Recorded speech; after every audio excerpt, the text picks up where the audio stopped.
Hi there, Dr.Onalee, host of Coming Home. It is my intention to help you fully leave the narcissist, come home to yourself, and start to begin to prepare for your soulmate. The topic that is coming up, and I just did a live on Instagram at Dr. Onalee if you want to go check it out and listen in depth. I talked about how you didn't mess it up. This is the core theme in my work. You can listen to the previous episodes as well, where I talk about how your kids couldn't have had any other parent. A lot of us walk out of narcissistic relationships feeling so much guilt, regret, and shame. All of my clients who have been divorced always tell me that they knew. They knew from the beginning that the red flags were there. The person ghosted. The person cheated. They weren't fully in love with the person. They weren't fully attracted to the person. They felt that the clock was ticking. They felt like this is the next best step. They felt like this is what they had to do after college. They've been together 4 years. But all of them deep down knew that there was something incorrect about this relationship. And so what happens once the divorce is final, or they're going through the divorce, or they're on the other side of the breakup, the relationship has ended and they're starting to reflect. The clarity is coming through. You are not in direct close proximity with the narcissist, and that's when your mind starts to be able to see things for what they are. But it also can bring up a whole lot of guilt and shame and pain and regret and all the negative, disempowering thoughts and feelings. So what I have helped a lot of my clients reframe is this. One, you made the best decision at the time, or else you wouldn't have made that decision. For whatever reason, when you were presented with two decisions, should I be with this person? Should I not be with this person? You went with, I'm going to be with this person. So can you start to trust your decisions and choices? Because if not, we can't empower ourselves around making future decisions and choices because we always will think we made the wrong one. That is no way to live. With the decision that you made to be with a narcissist, and especially if you had children with them, would you change that? Would you change your children? Would you not have your children?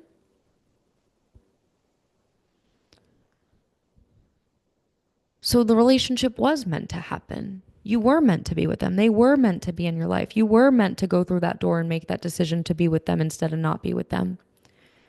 So this is where we own that they served a season. They served a purpose. They served something in our life until they didn't. This is the part. Until they didn't. Until it was time to fully be done. Until it was fine to fully close the door. Until it was time to fully move forward. Until it was time to make that divorce final. So you eventually got to the place where you were done. You eventually did get there. And that is what matters. Even if it took you 19 years, 32 years. I've had many clients, 30 years of marriage plus. And so this is how I know the feelings that come after, because I've walked so many clients from A to Z through their divorce. This is one of the greatest things on the planet that I have had the opportunity to do. This is why a lot of my clients too stay with me for years. I had a client who I've walked with for 5 years. We still work together. And she sent me the most amazing, beautiful testimony on my birthday. And she shared how I was with her from the moment she realized she was getting divorced and going through this to the other side, where it was finalized, it was done. And it's amazing because I get to see where they were at in the beginning of the divorce, where they're at the end of the divorce, and where their life is like many years down the road. And it brings such a confidence to share this with you that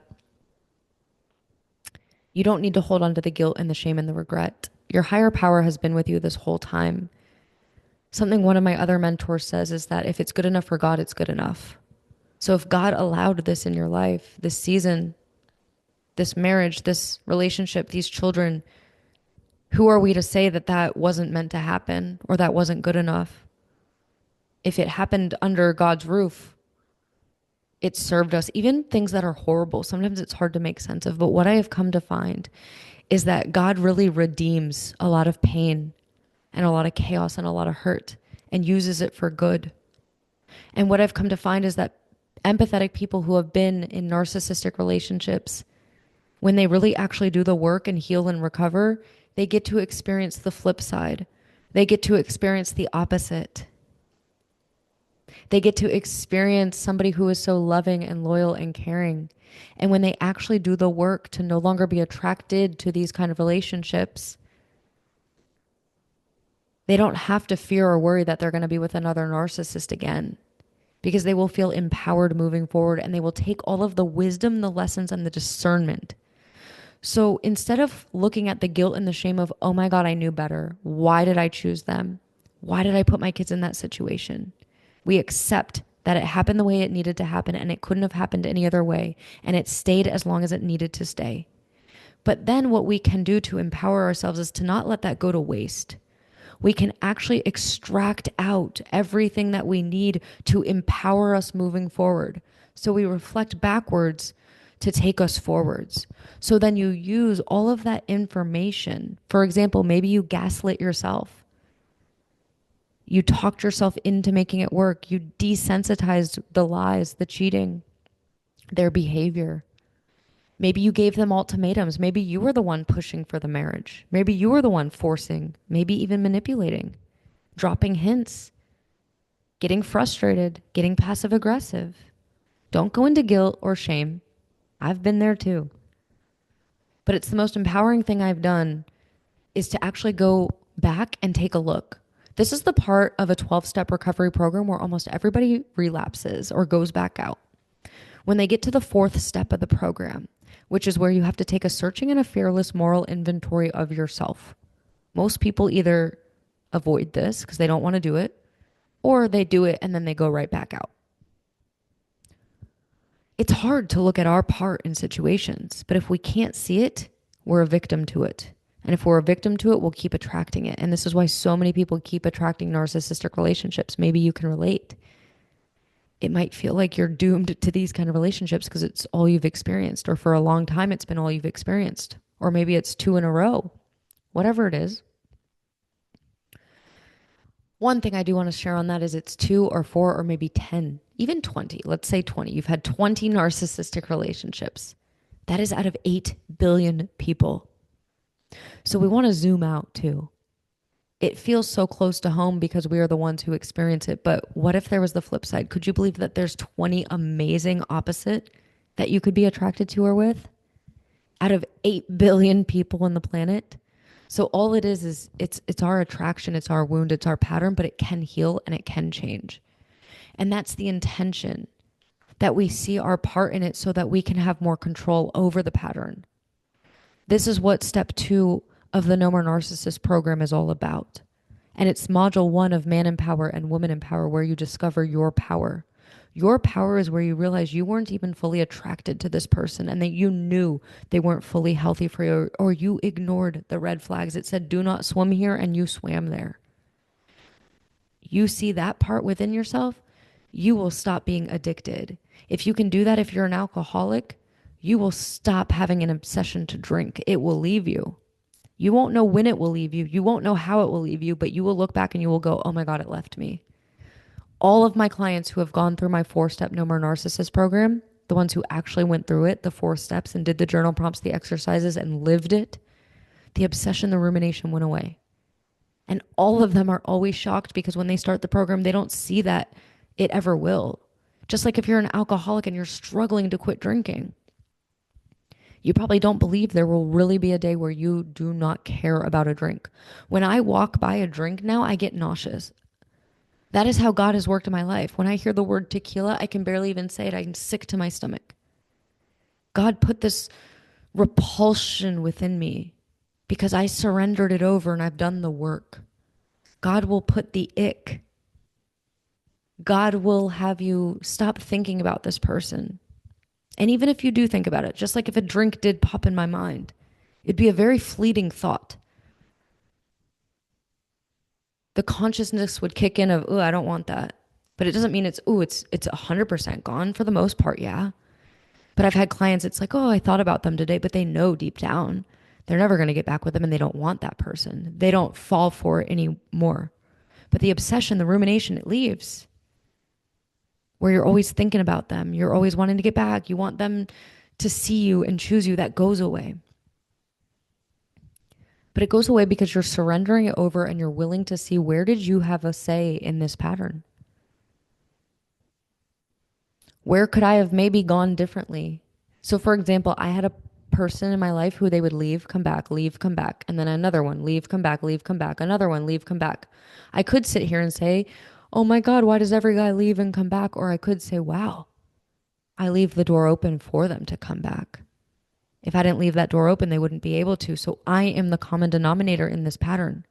So if I want this pattern to end, I have to close the door and keep it closed. That was life altering for me to realize how much of a part I was playing in the pattern of getting my heart broken and feeling like such an option. But that was my core wound. I felt like such an option. And if somebody didn't make me feel like an option, they weren't my love story. And so I wasn't attracted to them. This can help you too. Just like how some people who have been really healthy and really good for me weren't my pattern, what if you are that to somebody else that you're upset about, an avoidant person, for example, and they're not fully showing you interest or choosing you, or they chose somebody else? What if it's simply that they're not attracted to you because you would be a healthy person in their life and you wouldn't be a match to their unhealthy wound? This is where I started to zoom out and stop taking rejection so damn personal. I think as a society, it's one of the reasons I'm sitting here with a freaking microphone and a hat on my head on a, 10:45 p.m. after the Super Bowl on a Sunday. Because I want to help our society stop taking rejection so personally. How many of us spiral when we get cheated on? We spiral when they chose somebody else. We spiral when we see them on Facebook with somebody new. That's our default. It's our go-to. We take it so freaking personally and we make it mean that either A, we're not good enough, and if we were, they would have chosen us, or B, that person's better than us. And if that wasn't true, then they wouldn't have picked them. So I want to let go of that paradigm and that reaction and response to rejection or being cheated on. And I want to help us move towards the fact that they're not choosing me simply means they're just not my person. The fact that they're not choosing me is simply because God didn't put the desire within them to choose me. The fact that they chose somebody else is simply to create room for the person who's meant to choose me. What if the fact that they didn't choose you or they're choosing somebody else is because you actually deserve better? And I also started to realize, why am I so damn worried about somebody cheating on me or not picking me? Why shouldn't they be worried about me leaving them? Why shouldn't they be worried? What if I find somebody new?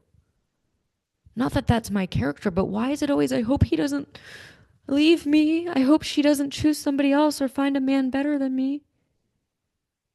I started to shift my confidence and my worth and go, he should be feeling on edge to lose me. I'm the prize. I'm the catch. He's the one with something on the line here. I had this thought one day of, let me spin this around. What if it's that losing me is hell on earth? What if that's the regret of their lifetime? I don't need to wish them that, but what if that's my core belief? How would you carry yourself differently if you're not afraid of them leaving you, and maybe they should be a little afraid of losing you? You waking up one day and not wanting to be with them.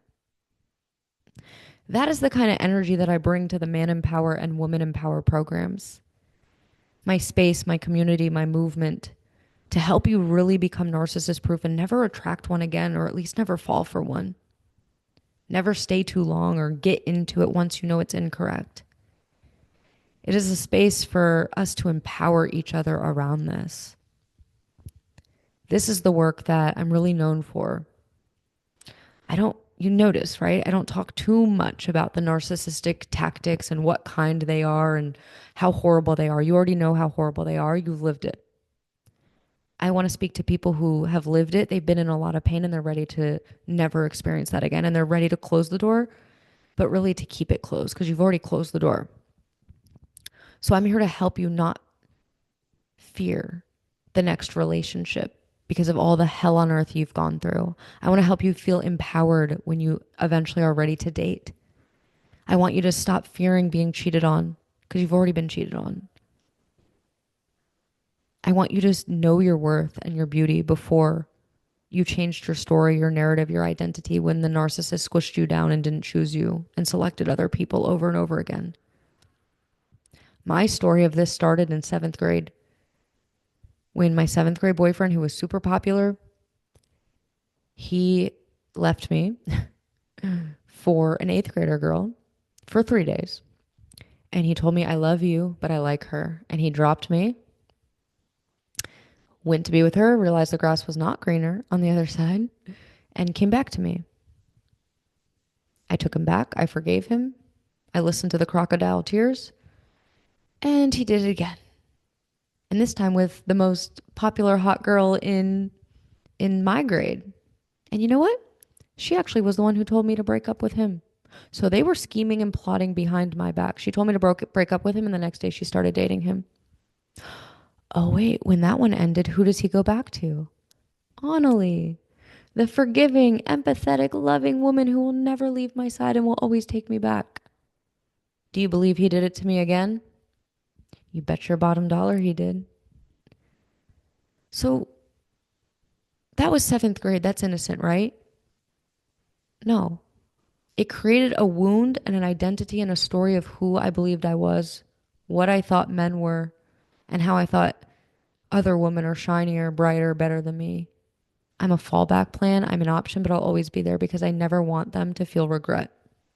The pain of me fully closing the door. I never wanted to be the source of anybody's pain, no matter how much they hurt me. That was how overly empathetic I was. And that pattern, that dynamic went on. And you know why it also went on? Because of how wounded I felt from not being chosen. When they would come back, when he would come back, it would feel like such a relief. Oh my God. He does love me. He does see me. He does choose me. He realizes, he knows now. It would bring a certain feeling and experience to me. So I would get something out of this pattern as well. It made me feel desired and chosen. But here's the thing. Once that happened the first time, the relationship is tainted. You never fully trust. You never fully feel secure. And this is what we do in narcissistic relationships. They come back and they love bomb us and we feel really good. Or we decide to stay, we decide to work it out, and it feels good for a little bit. But at the end of the day, we never fully feel chosen. We never fully feel respected. We never fully feel like we're first pick. We're always on edge. Are they going to be with another woman, another man? Are they going to stay? Are they 10 years down the road? Are they going to do it? Our nervous system is not at rest in these kind of relationships when it's on and off and on and off. So what I'm here to help you do is to heal and clear these innocent wounds that were picked up from when we were younger, but they've been carrying out for the rest of our lives and playing into our adult relationships. So for example, the healing in that situation would have been to go back to that seventh grade version of me and be like, girl, sister, no, he fumbled the bag. That was his choice. It is not your responsibility to take him back. You can forgive him and you can wish him well. That's beautiful. That's fine. But you do not need to reopen that door. And maybe if I didn't do it the first time and I really, took him back that second time, but after he did it the second time, that's where it's absolutely not. That is this person's character. And they are starting to hurt your heart. So guard your heart, protect your heart. You do not need to keep allowing people to hurt you. So if I were to go back, I would have said, like, you are beautiful, you are powerful. This is a him thing. You get to now be open and available when the time is right for somebody who's going to be so great. You don't need to fear that. But because that was my story, because that was my identity, I kept settling. And then I kept attracting people who would treat me like that. I didn't feel safe to be with somebody who actually would mirror and reflect back my beauty and my worth. Because I was actually too afraid to be hurt or cheated or not chosen, which in the end, because of that fear, I kept attracting it anyways. So I want to help you become fearless. I want to help you release them. Let them go. Go talk to that younger version and step into that identity, the one who is powerful, beautiful, handsome, worthy, all the things. And then to repel and say no to anything and everything that is not a match to that. Somebody who disempowers you or brings you down or lies to you or is condescending, invalidating, all those things that aren't a match. You say no to it. You have the confidence to say no. You have the confidence to be okay with whatever reaction they might feel. We let go of people pleasing and being the nice girl and the nice guy. We step into being kind but powerful, kind but bold. We honor ourselves. We choose ourselves. So this is what we do in those programs. This is what my one-on-one coaching is about. If you're going through a divorce or you just went through a divorce and you want to really keep that door closed, heal from the wounds, heal from the hurt, and you want to begin to love yourself and choose yourself and get back to who you know you really are, and then eventually when the time is right, you want to start to begin to prepare for your soulmate without fear, that's what my 3 month and 1 month coaching is all about. So the next step after this is I invite all of you to book a 30-minute one-on-one call with me. Whether you end up doing one-to-one with me or a course or a program, that doesn't matter. I've been told multiple times that these calls are worth every penny, and why? I believe it's because I absolutely love them and I get to really hold space for you and your particular situation. So you will get clear, you will feel light, you will feel supported. You will be seen in a way you've never been seen. You will feel understood. It will feel like 20 pounds has been lifted from you. You don't have to prepare for it. You don't have to perform. You don't have to worry or be insecure. You just show up to the session and I hold the space and lead and guide it. From that place on, if you were to do the 1 or 3 month, I just credit it right back to you. So it's a win-win situation, but that would be my next recommendation. So I hope to talk to you soon. I hope to see you in the free Facebook group. I hope to see you still here on the Instagram, on the YouTube channel, all the things. It is my mission to keep empowering you, to close this door, keep it closed, to know you're beautiful, you're powerful, you're worthy. That was never in question. It's now about coming home to that. So thank you for being here, and I'll be talking to y'all in the next episode.